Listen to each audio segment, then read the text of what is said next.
pamphlets you can see that talk about these invasions and the Chinese heathen Chinese despotism being established in San Francisco, the calls for a Chinese wall needing to be built around the United States, symbolically on the Pacific, all would lead eventually in 1881 to the first federal immigration act, the Chinese Exclusion Act of 1881, that before then people just came, they didn't need to have visas and they just came.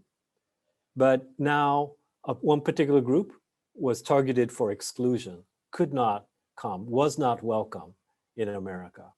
And the language of these are the wrong religion and wrong race in terms of the identity of who makes up America. This is a very important part of that message. And you can see how that gets conflated with Buddhism.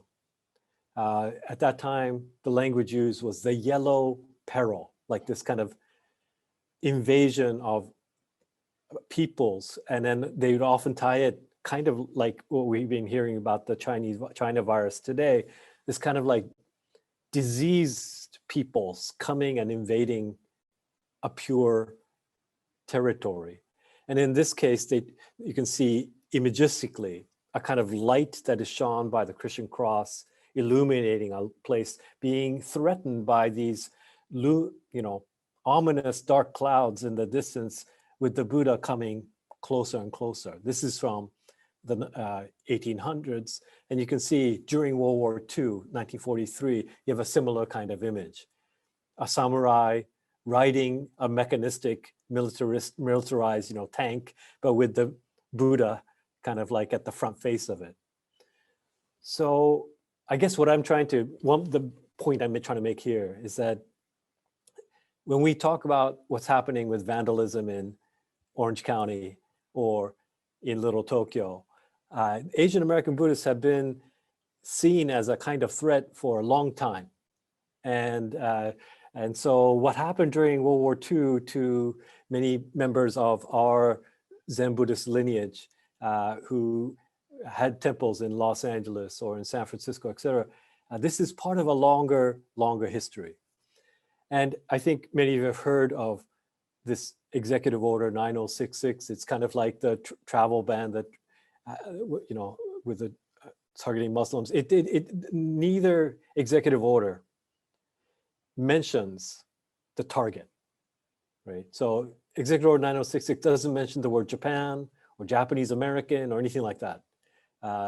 The Trump travel bans never mentioned the word Muslim, but everyone knew that it was targeted to fulfill a campaign promise to exclude Muslims from America, because it doesn't fit this idea of a white Christian nation. Back in World War II, everyone knew that 9066, it doesn't say Japanese, but it's the only community that was rounded up. The United States was also at war with fascist Italy and Nazi Germany, but was there a mass roundup of all German Americans, all Italian Americans? No, there was a selected, targeted internment that happened with certain people that were deemed dangerous as individuals. But Japanese were lumped together as a whole group. And you can see it didn't matter if you were a small child, you were rounded up in these trucks. It didn't matter if you were an infirm grandmother, if you were an American citizen, it didn't matter. If you had what they called one drop of Japanese blood, you went to camp. That word, one drop of Japanese blood, I was being of mixed racial heritage myself, Japanese and British, I wanted to know, like, what about, at that time, California had anti-miscegenation laws. People couldn't intermarry across races.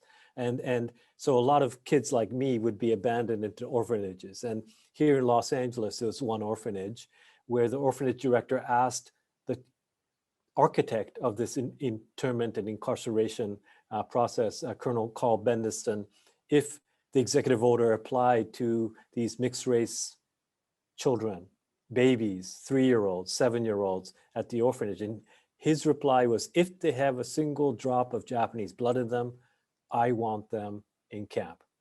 And so that's how thorough, in many ways, the ethnic cleansing of the West Coast was.